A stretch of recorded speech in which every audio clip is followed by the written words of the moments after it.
os nossos laboratórios temáticos das engenharias, tá?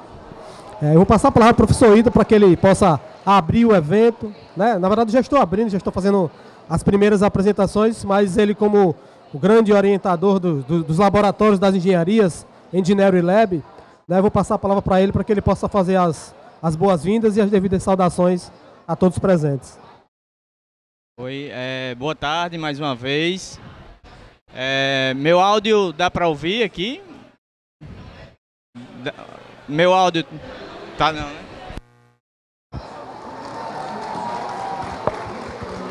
Oi, agora melhorou, né? Pronto, agora sim. Então, como o professor Éder falou, né, inicialmente, eu sou o professor Ítalo Vale, sou professor da UNP e atualmente estou coordenando, né, um dos laboratórios temáticos da instituição. Essa proposta dos laboratórios temáticos vem do ecossistema Anima, né, que é a grande gestora, né, das universidades a qual a UNP faz parte. E esses laboratórios temáticos existem para várias áreas do conhecimento. Então a gente vai comentar um pouco mais sobre os laboratórios das engenharias. O nome do nosso laboratório é o Engineering Lab UNP, tá certo? Esse laboratório nasceu no início desse ano e a grande proposta desses laboratórios temáticos é exatamente aproximar os nossos alunos com os temas relacionados com inovação e empreendedorismo. E a gente percebe que essa aproximação hoje no ensino superior termina sendo fundamental tanto para atender demandas das novas diretrizes curriculares do MEC, como também o que o mercado de trabalho vem exigindo cada vez mais dos profissionais.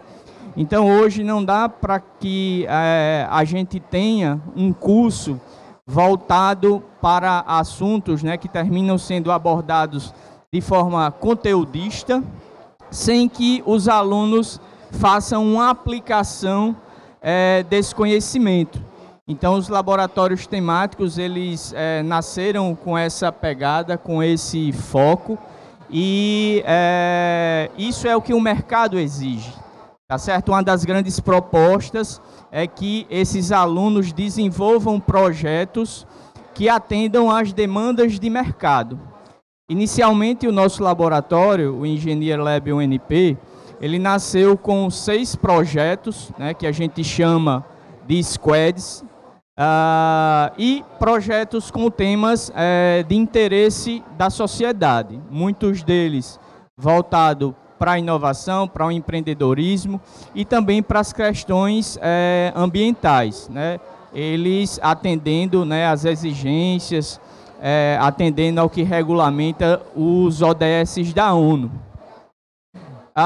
Esse semestre, nós, dos 6 projetos, estamos dando continuidade em 5 deles, tá certo?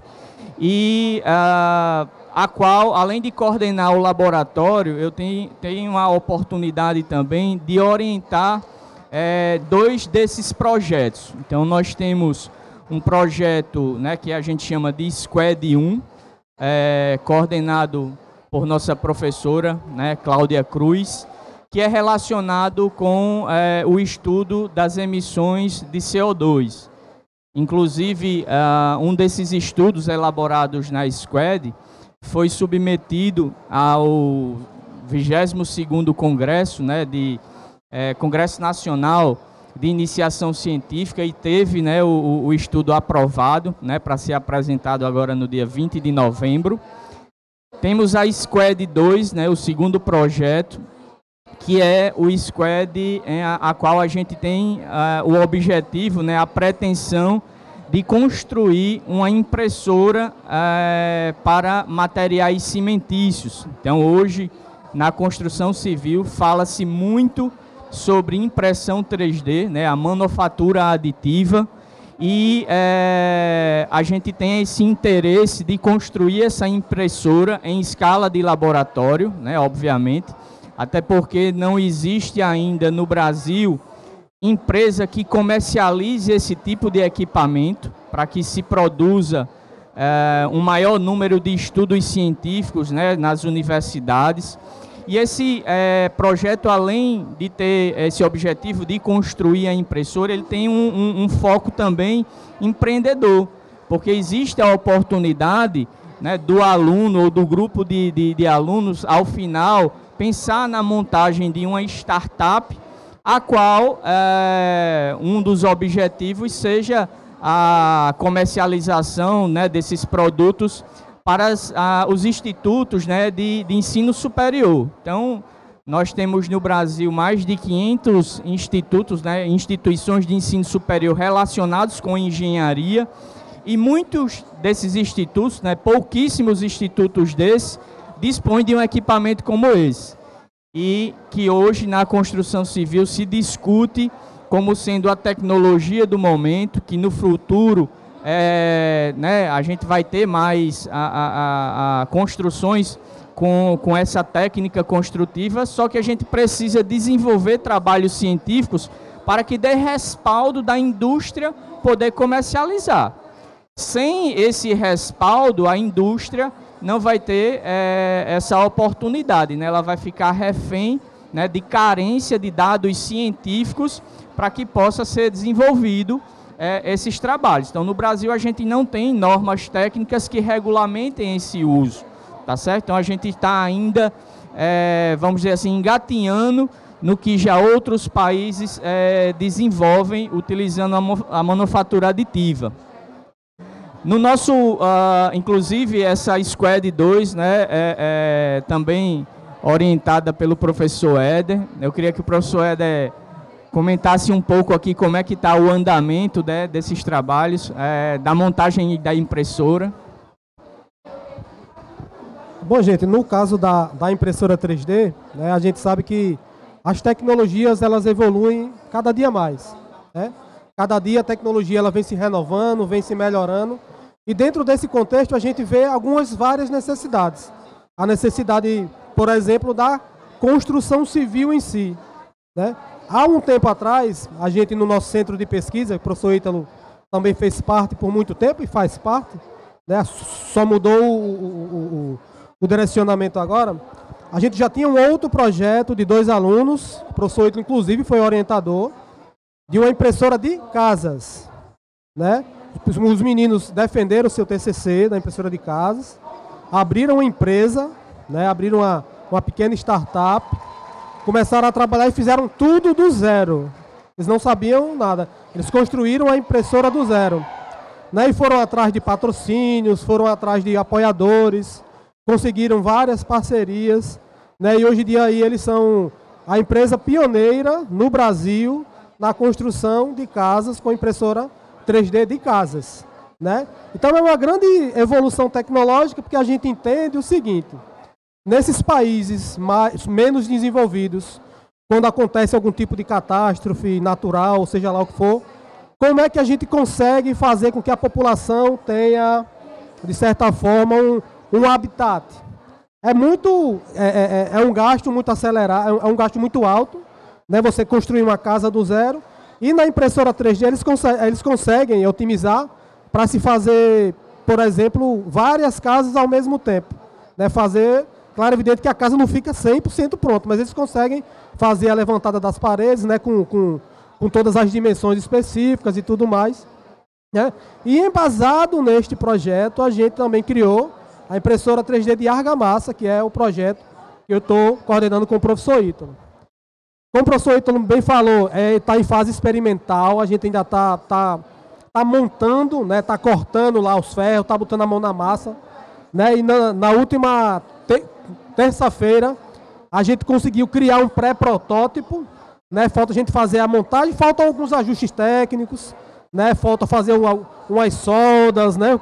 Arrebitar alguns locaizinhos ali, automatizar, né, alguns pontos específicos, que a gente vai contar também com a ajuda do professor Erivelto, que veio aqui nos prestigiar, tá está aqui atrás, né? O professor Alex também está participando dessa automação, né? Dos motores que vão rodar sobre a impressora para fazer, né, todas as suas dimensões, horizontal, vertical, profundidade.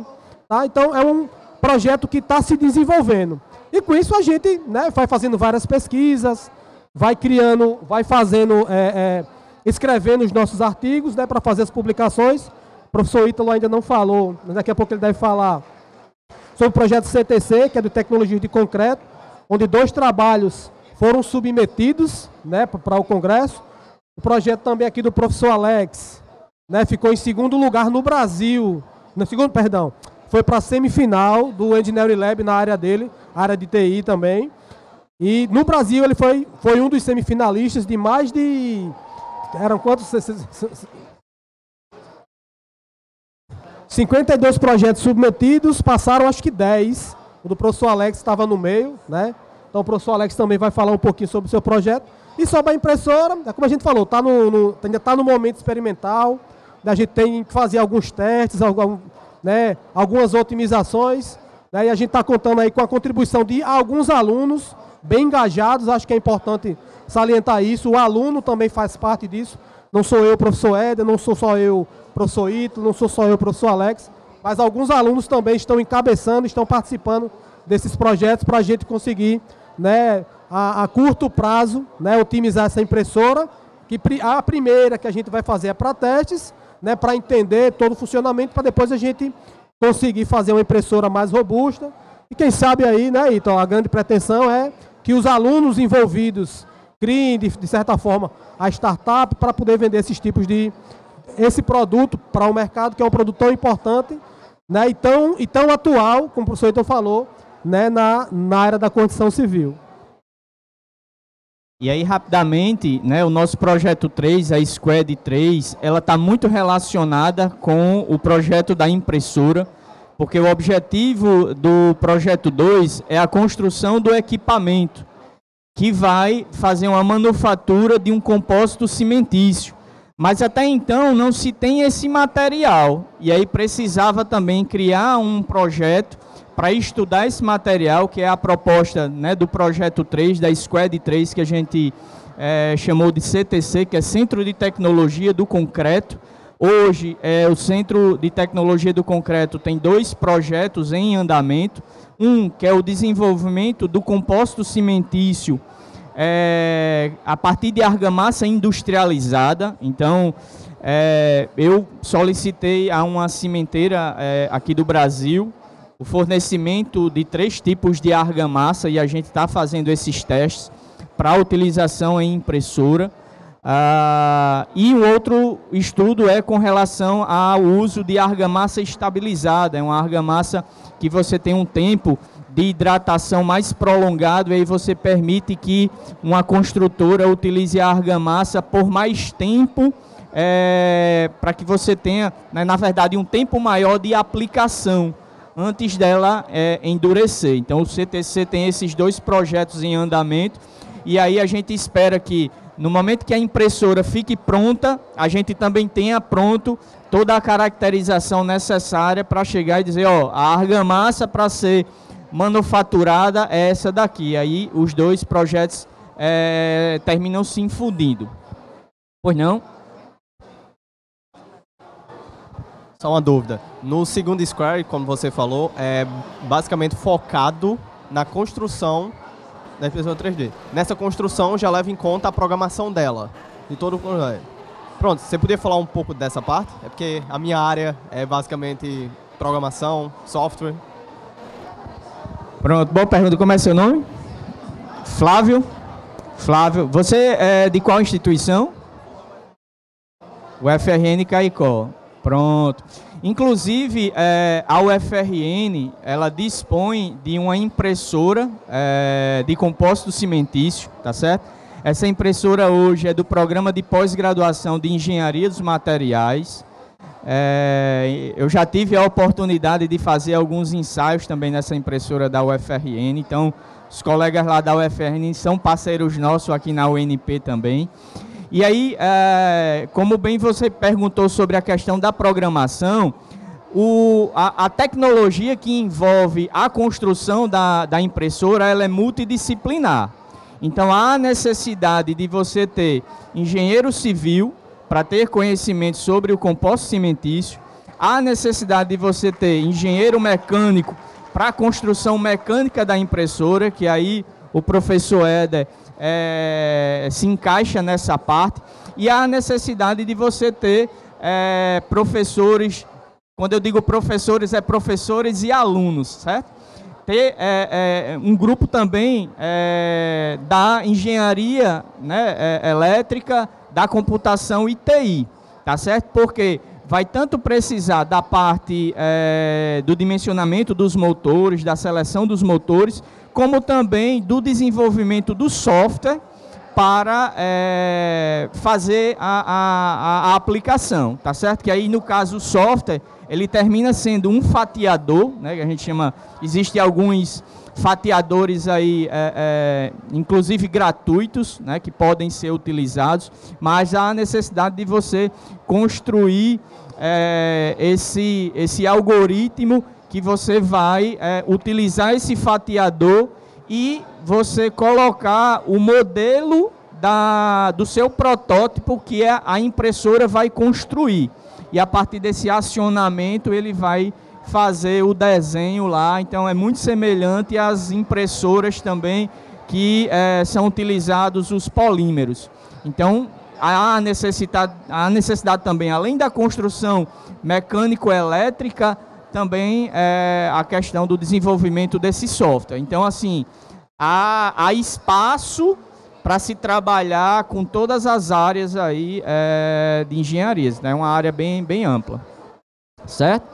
A nossa outra squad, né, a 4, é um estudo relacionado com o desenvolvimento de tecnologia aeroespacial, tá certo? Desenvolvido por nosso professor Giuliani. É um assunto também que demanda certa complexidade pela dificuldade de aquisição dos acessórios para a construção desses dispositivos, tá certo? Muitas vezes tendo a necessidade de parcerias aí com o Ministério de Defesa, né, com órgãos aí do governo, tá certo? Então é um estudo também que tem um certo grau de complexidade no desenvolvimento. E a nossa Squad 5, né, que é orientada pelo professor Alex, tá certo? Tem o objetivo da construção de robôs para que sejam aí de utilidade de público, que aí eu vou deixar o professor aí entrar em detalhes aí como se trata, né, a construção desses robôs, como é que está o andamento. Boa tarde, tá dando para escutar legal? Tá? Mais alto, então, boa tarde, eu sou o professor Alex, tá? Vou estar orientando aí alguma dessas squads, não só apenas uma, todas que envolver a parte de desenvolvimento com programação, então eu vou estar auxiliando de alguma forma. Falando um pouquinho do projeto da impressora que você tinha perguntado, talvez você tenha voltado a pergunta, talvez, mais para qual linguagem talvez vai ser utilizada, né? A princípio, até pelos microcontroladores que a gente tem disponíveis, né? Um ESP32, um Arduino, então a gente vai estar inicialmente trabalhando com C, um C++, certo? É a linguagem inicial, depende dos sensores, dependendo da escala que o projeto vai tomar, que vai ser tomada a decisão se muda o microcontrolador e, consequentemente, se muda a linguagem, certo? Falando um pouco mais dos projetos da minha squad específico, tá? Ela nasceu com o título de desenvolvimento de robôs para auxiliar pessoas com algum tipo de deficiência, mas quando a gente fala de robôs, a gente acaba especificando um nicho que eu acho muito pouco, certo? Por exemplo, uma pessoa desenvolveu um braço robótico, tudo bem. Eu troquei o título transformando isso em processos de automação, porque está dentro da automação, está a robótica também. Então, desde o desenvolvimento de uma bengala, tá, ao desenvolvimento de uma luva com sensores térmicos para uma pessoa com deficiência visual, já pode ser utilizado e desenvolvido no projeto. O intuito, então, acabou sendo esse, desenvolver qualquer tipo de pesquisa, qualquer tipo de dispositivo que auxilie em qualquer tipo de deficiência que melhore a qualidade de vida das pessoas. Tá? Também vamos estar trabalhando inicialmente com os microcontroladores que a gente já tem. Dependendo do avanço dos projetos, é que vai sendo tomada novas decisões de acordo com a escolha da equipe. Pode só complementar se quiser fazer alguma pergunta. Gente, sobre as squads, o que a gente tinha para passar para vocês era basicamente isso. A gente deixa agora 10 minutinhos aí para quem tiver pergunta, quem quiser fazer algum tipo de questionamento. A gente tá aqui para auxiliar vocês, tá bom? E desde já a gente agradece de verdade, né, vocês terem participado do nosso evento, desse momento tão importante, né, que o Sebrae está organizando aí, é o GoRN. A gente está participando desde 2019 e é uma felicidade muito grande a gente poder compartilhar um pouquinho do que a gente vivencia dentro da universidade, né, expandir isso, né. A gente tem vários parceiros externos, né, que nos auxiliam em todas as squads. Então é muito importante a gente estar fazendo essa troca, estar passando esse tipo de informação, até para vocês entenderem um pouquinho, né, alguns projetos, né, que estão atualmente muito atuantes, né, dentro das universidades. Essa questão dos robôs, essa questão das argamassas, essa questão das impressoras 3D, né, que daqui a pouco vai estar um boom enorme aí. É uma tecnologia que está crescendo muito rápido, que está com uma notoriedade muito alta, né. Então é muito importante a gente estar surfando essa onda aí, né, do avanço tecnológico nacional e internacional. Tem Instagram. O Engineering Lab, tá, gente? Tem Instagram também, se vocês quiserem seguir, @Engineering Lab UNP, tá? Quem tiver interesse, nos segue lá. A gente tá postando foto, né, fazendo algumas postagens de todas as nossas squads, né, fazendo atualizações semanais sobre o que está acontecendo, sobre o que é que a gente está fazendo nos nossos laboratórios. Então vai ser um prazer para todos nós, né, que vocês possam estar lá conosco. Tá bom?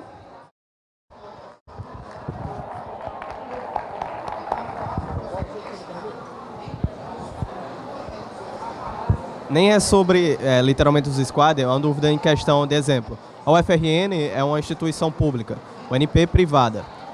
Como seria a parceria entre o UNP e o UFRN? Eu falo disso porque hoje eu estou mais à frente de mercado, em questão de desenvolvimento web, mobile, mas no começo da minha faculdade eu acabei tendo muita experiência em desenvolver aplicações para Arduino e Raspberry. Tanto que na UFRN Campus Caicó, a gente tem alguns projetos baseados e parecidos com o dele, mas focado mais para a saúde. Exemplo, um microcontrolador que analisa posição de pessoas idosas em hospitais, que acaba que acontece uma pessoa idosa ficar numa posição só, ela acaba criando feridas. E esse bracelete que a gente criou, ele fica sempre calculando o tempo, posição e tudo da pessoa. Notifica o enfermeiro vai lá, troca. E também questão de mobilização de casa, automatização de casa. E uma coisa que eu vejo que daria muito certo, e era por isso que eu queria saber dessa parceria, que hoje no laboratório tem muitos e muitos alunos que gostam dessa área e gostam dessa parte de ajudar na parte de deficiência.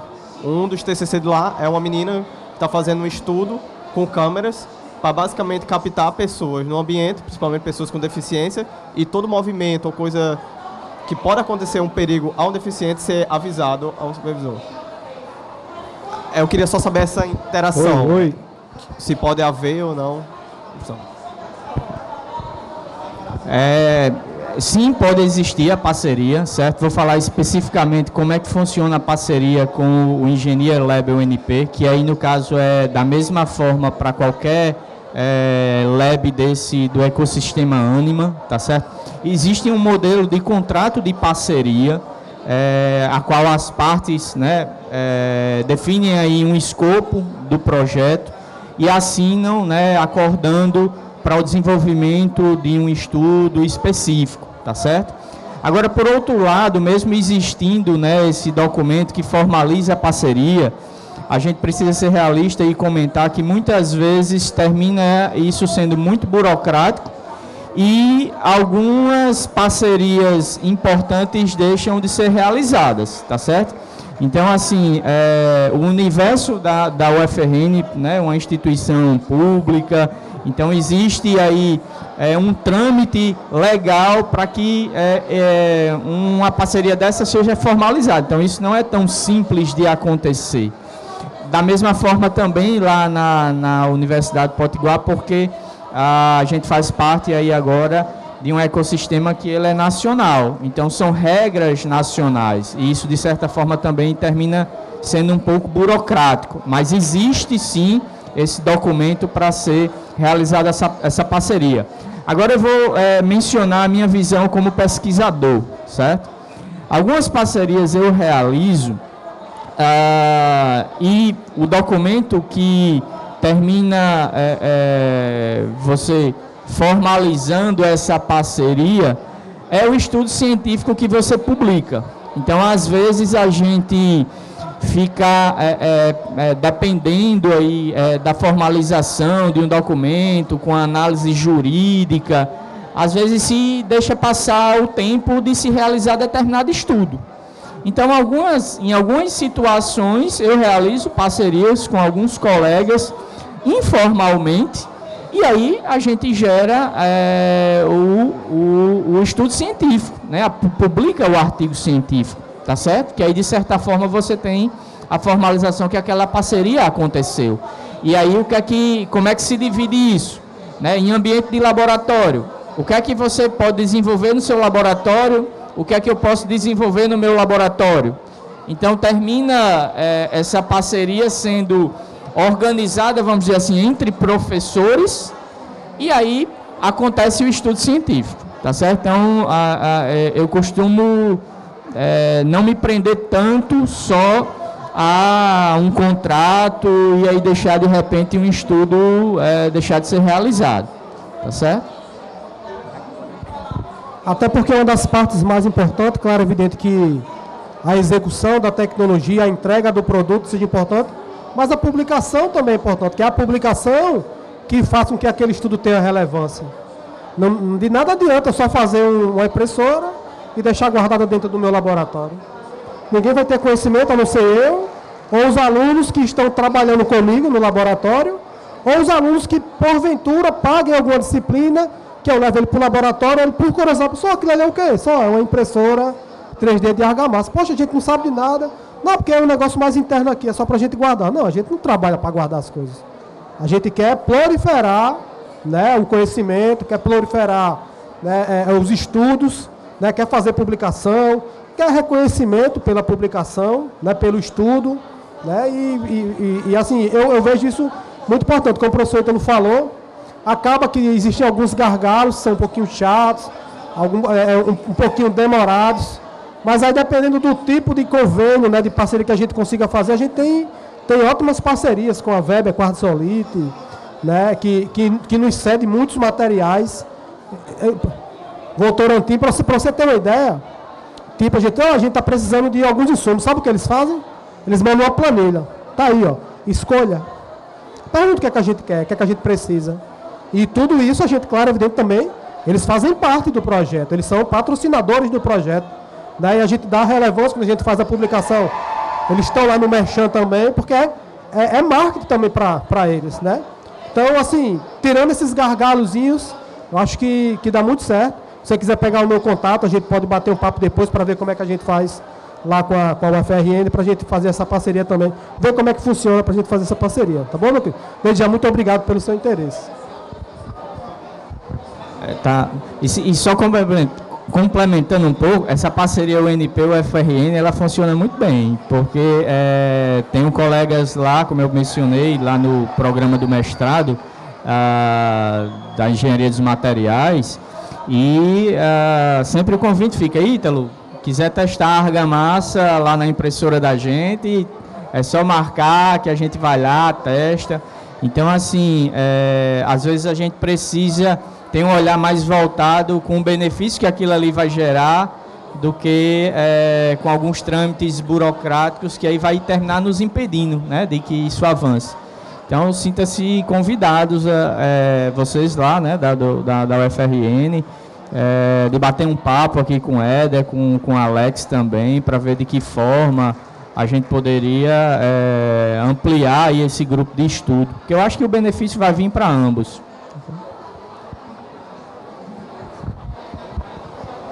Oi. Mais uma vez, viu, gente? Muito obrigado pela participação. Quer fazer uma pergunta, Nivel?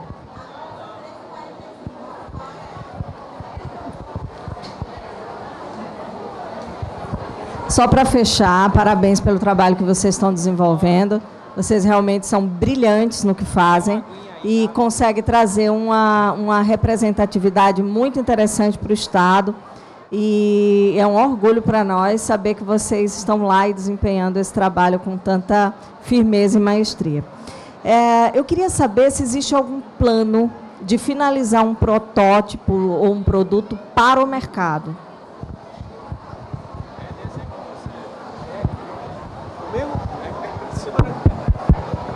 Um plano de finalizar o protótipo para o mercado.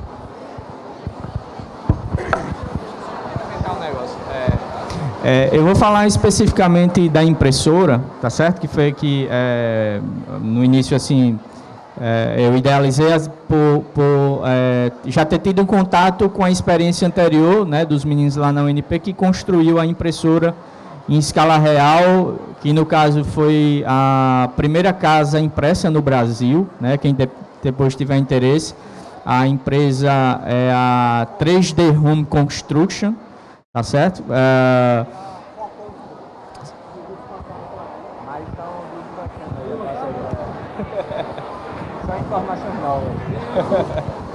Então, a 3D Home Construction, certo? Foi a primeira empresa que construiu, né, uma casa impressa no Brasil. E essa impressora em escala de laboratório, ela foi pensada exatamente para atender uma demanda específica, que é de fornecer esse equipamento para instituições de ensino superior.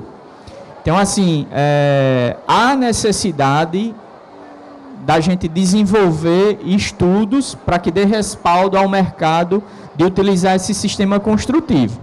Se a gente não tem esse equipamento distribuído aí nas instituições no Brasil, a gente vai ter um número muito limitado de publicação científica para isso. Então a USP tem uma experiência aí que hoje, né, que atualmente termina sendo uma das que mais tem contribuído, né, com isso, mas outras instituições, Federal de Santa Maria, tem outras instituições aí isoladas também realizando trabalhos com relação a isso. Então, o plano de fazer uma entrega de um produto desse para o mercado é para esse mercado específico que é de instituições de ensino, tá certo? E a gente tem realmente uma missão assim, um tanto complexa, porque é um trabalho multidisciplinar. Então, hoje a gente está fazendo um protótipo da parte mecânica, e aí já tem, né, outros professores se envolvendo, como o professor Alex, como o professor Erivelto, para nos auxiliar com a parte aí de automação, de motores, porque eu não iria conseguir auxiliá-los, o professor Éder também teria algumas limitações. Então, assim, hoje a gente ainda não conseguiu definir uma meta para, esse produto a gente pretende ir ao mercado em tal data. Até porque um outro ponto importante nisso, Rosângela, é o interesse do grupo de alunos em construir uma startup. Então, o que eu venho percebendo também nesses 2 primeiros semestres, né, de vida aí do Lab, é que os alunos eles têm mais perfil acadêmico do que empreendedor. Se de repente a gente tivesse alunos com um perfil empreendedor, isso a gente tivesse uma facilidade maior de vislumbrar um horizonte e dizer, a gente vai lançar isso aí para o mercado em tal data. Mas os alunos estão preocupados mais em quê? Em desenvolver a pesquisa científica, mas ainda não despertaram para essa questão empreendedora e às vezes não ainda tem a dimensão exata